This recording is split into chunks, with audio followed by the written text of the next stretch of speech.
जैसा कि हम लोग का सीरीज चल रहा है some basic concept of chemistry, है ना। तो सीरीज में आज हम लोग तीसरे लेक्चर में चले हैं, जहाँ पर हम लोग पढ़ेंगे एम्पिरिकल एंड मॉलिक्यूलर फार्मूला। इससे पहले 2 लेक्चर्स हो चुके हैं, अगर आपने नहीं देखा है तो आप देख सकते हो, है ना, प्लेलिस्ट में वो सेव हो चुका है। तो some basic concept of chemistry में हमने क्या क्या पढ़ लिया। हमने मोल कॉन्सेप्ट पढ़ लिया। मोल कॉन्सेप्ट बोले तो कैलकुलेशन ऑफ मोल्स पढ़ लिया हमने, डेफिनेशन पढ़ लिया, एटॉमिक मास यूनिट के बारे में पढ़ लिया हमने। फिर उसके बाद हमने कॉन्सेंट्रेशन टर्म्स के बारे में पढ़ा।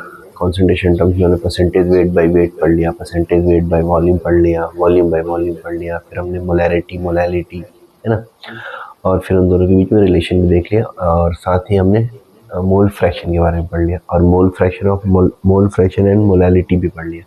तो अब जो नेक्स्ट कॉन्सेप्ट है वो है अपने पास empirical and molecular formula. Empirical and molecular formula.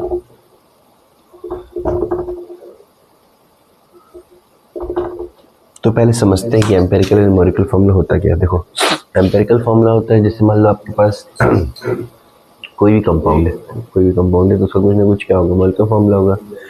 यही डिफरेंस होता है मिक्सचर एंड कंपाउंड में। मिक्सचर का कोई फिक्स जो आपके पास केमिकल कंपोजिशन नहीं होता है, ठीक है। जैसे कि आपको अगर मैं बोलता हूँ कि चलो मेरे को शरबत पिलाओ, ठीक है, अगर मैं 2 इंसान को बोलता हूँ शरबत लेके आने के लिए, तो उसकी प्रोबेबिलिटी बहुत ही ज़्यादा कम है कि दोनों में जो amount of water and amount of sugar होगा, अगर मैंने उनको पहले नहीं बताया है कि भाई इतना इतना डालना है, तो उसकी प्रोबेबिलिटी बहुत ही ज़्यादा कम होगी कि दोनों same amount of sugar and same amount of water लेके आएंगे। तो इसका मतलब अगर आपसे बोला जाए कि भाई शरबत लेके आओ, तो उसको कोई फिक्स कंपोजिशन नहीं है। अगर मैं शक्कर कम भी डालूँ, शक्कर ज़्यादा भी डालूँ, तो भी उसको शरबत ही कहेंगे। बट अगर मैं आपसे बोलता हूँ कि H2O लेके आओ, है ना, या ग्लूकोज लेके आओ, तो उसका एक फिक्स कंपोजिशन है ना। H2O तभी कहलाएगा जब वाटर तभी कहलाएगा वो जब आपके पास H2O होगा, है ना, एक फिक्स रेशियो होगा। ग्लूकोज तभी कहलाएगा जब आपका C6H12O6 होगा, एक फिक्स रेशियो है आपके पास। तो empirical formula and molecular formula उसी फिक्स रेशियो के बारे में है। एम्पिरिकल फार्मूला में हम लोग क्या करते हैं, कंपाउंड को सिंपलेस्ट फॉर्म में लिख डालते हैं। जैसे ग्लूकोज है C6H12O6। अब इसका जो सिंपलेस्ट जो रेशियो बनेगा ना, वो क्या बनेगा, 1:2:1। तो उसका एम्पिरिकल फार्मूला बोल दिया।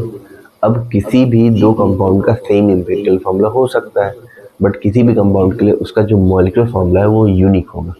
किसी भी 2 कंपाउंड के लिए सेम मॉलिक्यूलर फार्मूला नहीं हो सकता। तो डेफिनेशन भी उसी पे बेस्ड है जो मैंने आपको भी बताया। जो एम्पिरिकल फार्मूला है, एम्पिरिकल फार्मूला ये क्या बताता है, it is the simplest ratio of elements present in that compound. किसी भी कंपाउंड में जो आपके एलिमेंट है उनका जो सिंपलेस्ट रेशियो है उसको हम एम्पिरिकल फार्मूला बोलेंगे। और मॉलिक्यूलर फार्मूला किसको बोलेंगे, मॉलिक्यूलर फार्मूला होगा it is the actual number of atoms present of element in that compound. जैसे इसके लिए अगर एग्जांपल लिया जाए, ग्लूकोज C6H12O6, ठीक है। ये आपका मॉलिक्यूलर फार्मूला हो गया। मॉलिक्यूलर फार्मूला क्यों हो गया, क्योंकि आपको बता रहा है कि भाई ग्लूकोज के एक मॉलिक्यूल में कार्बन के 6 एटम, हाइड्रोजन के 12 एटम और ऑक्सीजन के 6 एटम, ठीक। इसी का अगर मैं यहाँ पर एम्पिरिकल फार्मूला लिखना चाहूँ तो क्या हो जाएगा, ये 6:12:6, मतलब 1:2:1, मतलब CH2O, ठीक। तो ये आपका एम्पिरिकल फार्मूला हो गया और ये आपका मॉलिक्यूलर फार्मूला हो गया। अब एम्पिरिकल फार्मूला मॉलिक्यूलर फार्मूला को एग्जाम में कैलकुलेट कैसे करेंगे, है ना। एग्जाम में किस टाइप के क्वेश्चन आएंगे, अगर आते हैं तो, है ना।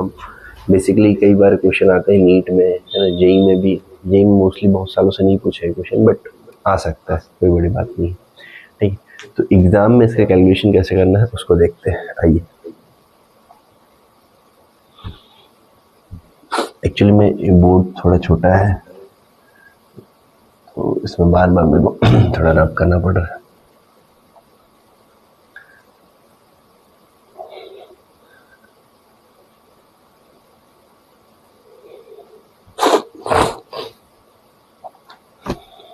चलो, तो इसके लिए आपको क्या करना है, एक टेबल बनाना है। टेबल नहीं भी बनाओगे तो भी बन जाएगा, बट अच्छा आप टेबल बना लो, इससे चीज़ें साफ दिखती हैं। तो सबसे पहले आपको एक कॉलम बनाना है एलिमेंट के लिए, फिर आपको उसमें लिखना है परसेंटेज मास, उसका मास परसेंट आपको क्वेश्चन में गिवन होगा। देन नेक्स्ट कॉलम आता है रिलेटिव नंबर ऑफ एटम्स, ये कुछ नहीं होता, ये होता है मोल। फिर लास्ट में आता है सिंपलेस्ट रेशियो,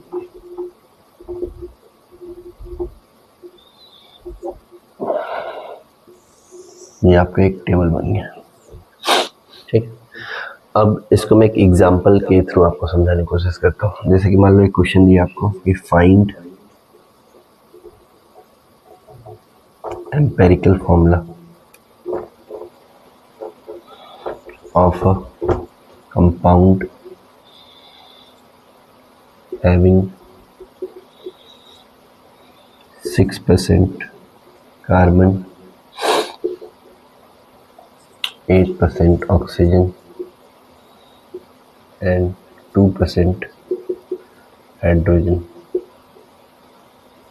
by mass। ठीक है, ऐसा क्वेश्चन रहेगा आपको। देखो इसमें मैंने जो वैल्यू ले रखी है वो आसान ले रखी है। क्वेश्चन में हो सकता है वैल्यू थोड़ा डिफिकल्ट है, डिफिकल्ट इन द सेंस आपको थोड़ा डिवाइड करना पड़ेगा। ठीक, बट एग्जाम्पल के लिए मैंने सिंपल वैल्यू ले लिया। ठीक है, अब सबसे पहले बात इसमें बाई मास का मतलब क्या है। बाई मास का मतलब है कि ये है कि हमको क्या करना है, 100 ग्राम का एक सैंपल एज्यूम करना पड़ेगा। आप जैसे ही 100 ग्राम का सैंपल एज्यूम करते हो तो 100 ग्राम का 6% कितना हो गया, 6 हो गया। 100 ग्राम का 8% कितना हो गया, 8 ग्राम हो गया। 100 ग्राम का 2% कितना हो गया, 2 ग्राम हो गया। तो इससे आपको ये जो वैल्यू दे रखी है वो सेम वैल्यू आपको ग्राम में मिल जाएंगी। ठीक, नहीं सर मैं तो 200 ग्राम करूँगा, 200 ग्राम भी कर सकते हो, 1000 भी कर सकते हो, 1500 भी कर सकते हो, कोई बड़ी बात नहीं। बट हम ट्राई करेंगे सिंपल जो हमारे पास वैल्यू है, सिंपल वैल्यू आएंगी जब आप 100 ग्राम का सैंपल लेके चलोगे। बट ये सर एड अप 200 नहीं हो रहा है, अरे ठीक है भाई नहीं हो रहा है, इसमें कुछ इम्प्योरिटी होंगी, हमको क्या मतलब, हमको तो जो परसेंटेज दे रखा है उससे मतलब है, बाकी इम्प्योरिटी उनको हटा दो, फेंक दो। ठीक है, तो एलिमेंट कौन से दे रखा है, कार्बन दे रखा है, ऑक्सीजन दे रखा है, हाइड्रोजन दे रखा है। कार्बन का परसेंटेज कितना है, 6, ऑक्सीजन का परसेंटेज कितना है, 8 और हाइड्रोजन का परसेंटेज कितना है अपने पास, 2%। ठीक है, नेक्स्ट स्टेप में क्या करना, मोल कैलकुलेट करना है। तो मोल के लिए अब ये मास हो गया आपका, परसेंटेज मास परसेंट मतलब मास हो गया 6। कार्बन का मोलर मास 12, ऑक्सीजन का मोलर मास 16 और हाइड्रोजन का मोलर मास 1, डिवाइड करेंगे तो ये आ गया 0.5, 0.5, 2। अब सिंपलेस्ट रेशियो बनाने के लिए क्या करना है आपको, इसमें सबसे छोटी वैल्यू सेलेक्ट करनी है। सबसे छोटी वैल्यू कौन सी है, 0.5। तो उस 0.5 को लेके सारी वैल्यू को डिवाइड करेंगे 0.5 से। तो 0.5 divide by 0.5, 0.5 divide by 0.5, 2 divide by 0.5, तो ये वैल्यू आ गई 114। तो जो आपका एम्पेरिकल फॉर्मूला है वो बन गया। एम्पेरिकल फॉर्मूला क्या बना, COH4। आप इसको दूसरे तरीके से भी लिख सकते हो। ठीक, तो एम्पेरिकल फॉर्मूला हमने निकालना सीख लिया। एम्पेरिकल फॉर्मूला निकालने के लिए आपको ये पूरा प्रोसेस करना है, आसान सा प्रोसेस है, कोई बड़ी बात नहीं। ठीक, अब इसी में एक स्टेप आगे चलेंगे तो इसमें क्या होगा, एक मॉलिक्यूलर फॉर्मूला हम निकाल सकते हैं, है ना। मॉलिक्यूलर फॉर्मूला निकालने के लिए आपको क्या करना पड़ेगा, पहले आपको एम्पेरिकल मास निकालना पड़ेगा। तो इसका मास कैलकुलेट कीजिए, 12 + 16 + 4, तो ये हो गया 20 + 12, 32। तो जो इसका एम्पेरिकल मास है वो 32 आ गई। अब एम्पेरिकल मास यूज करके हम एक नंबर निकालेंगे जिसको हम n बोलते हैं। ठीक है, तो n जो होता है ये होता है molecular mass divide by empirical मास। अब एग्जाम में आपको मॉलिक्यूलर मास दिया होगा, जिससे इसी क्वेश्चन को मैं आगे एक्सटेंड करता हूँ। Also find molecular formula. जब भी मॉलिक्यूलर फॉर्मूला पूछेगा आपको मॉलिक्यूलर मास देगा, बिना मॉलिक्यूलर मास दिए या बिना मॉलिक्यूलर मास और एम्पेरिकल मास के बीच में रिलेशन दिए आपको मॉलिक्यूलर फॉर्मूला नहीं पूछेगा। तो find molecular formula if molecular mass is 64 assume कर लेते हैं, ठीक है। तो यहाँ से मॉलिक्यूलर मास मिल गया अपने को, तो n की वैल्यू कैलकुलेट कर सकते हैं 64 डिवाइड बाई 32। n जो आ गया अपना 2 आ गया, ठीक है। फिर क्या करेंगे, उस n को यूज़ करेंगे। तो n को यूज़ कैसे करना है, n को यूज़ करने के लिए हमको करना है जो हमारा मॉलिक्यूलर फॉर्मूला होगा तो n times of empirical formula हो जाएगा। n की वैल्यू क्या आ गई, 2 आ गई, और एम्पेरिकल फॉर्मूला क्या था, COH4। तो ये बन गया C2O2H8। ये आपका मॉलिक्यूलर फॉर्मूला बन गया उस कंपाउंड का, ठीक है। तो ये बहुत कॉम्प्लिकेटेड टॉपिक नहीं था, बहुत आसान सा टॉपिक था, ठीक है। तो इसको हमने सॉल्व कर लिया, भाई एम्पेरिकल फॉर्मूला मॉलिक्यूलर फॉर्मूला अपना आ गया। और एक चीज़ और कहना चाहूँगा कि बहुत ज़्यादा इमोशनल नहीं होना आपको, ठीक है। अपने प्रिपरेशन के टाइम में बहुत ज़्यादा इमोशनल नहीं होना है। इमोशनल इन द सेंस आपको ये चेक करना है कि भाई मैं किसी भी टीचर के प्रति या किसी भी इंसान के प्रति बहुत ज़्यादा इमोशनल ना हो, ठीक। मैं अपना लॉजिकल पार्ट लेके चलूँ, लॉजिकल। इमोशनल हो जाते हैं तो हम क्या करते हैं, बहुत सारी चीज़ों को इग्नोर करना स्टार्ट कर देते हैं। तो हमने वो लॉजिकल लेके चलना है, ठीक है। आपको हो सकता है किसी की चीज़ें समझ में आ रही हो, किसी की चीज़ें समझ में ना आ रही हो, है ना। कोई आपको लग रहा हो ये अच्छा पढ़ा रहा है, कोई आपको लग रहा है अच्छा नहीं पढ़ा रहा है, बट एट द एंड आपको जज कैसे करना है, आपको जज करना है कि भाई आपके क्वेश्चंस बन रहे हैं कि नहीं बन रहे हैं, है ना। देखो किसी की भी पढ़ाने से 100% क्वेश्चन तो नहीं बन जाएंगे, ऐसा इम्पॉसिबल है, ठीक है। लेकिन मोस्ट ऑफ द क्वेश्चंस, है ना, PYQ बन रहे हैं कि नहीं आपसे, और क्लास में जो कॉन्सेप्ट बता रहे हैं वो कॉन्सेप्ट यूज़ करके आपका आंसर आ रहा है कि नहीं आ रहा है। तो ये सारे कुछ चेक पॉइंट्स हैं जहाँ आप चेक कर सकते हो कि हाँ आप सही एक ट्रैक पे जा रहे हो कि नहीं जा रहे हो, ठीक। और आप पीछे के रिजल्ट उठा के भी देख सकते हो कि हाँ भाई यार, जैसे इस संस्था या इस कोचिंग से अगर बच्चे पढ़ के निकले हैं तो उनका क्या रिजल्ट रहा है।